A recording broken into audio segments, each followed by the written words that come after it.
每当中原普渡、永康凌霄宝殿武良宫的信众，拢会非常热情参与。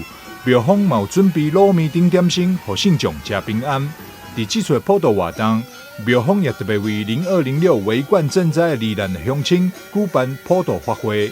咱这次咱这个围观大楼115位先生有拿这个咱有奉请，伫咱普渡大遮有神主位，就是会当咱甲咱今仔普渡6只猪4台10栋的米苗。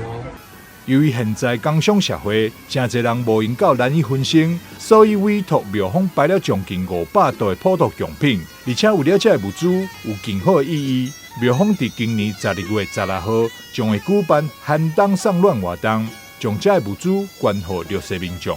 400-500个，因为即卖工商业社会上主要话无方便准备来，伊就委托咱庙方来处理。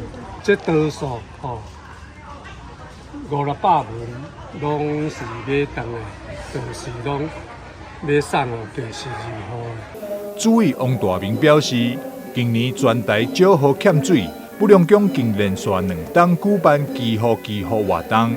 这次风台历经台南，不仅无受到风灾侵蚀，普渡当天也天降甘霖，也予所有信众拢感觉到升温。记者张世维综合报道。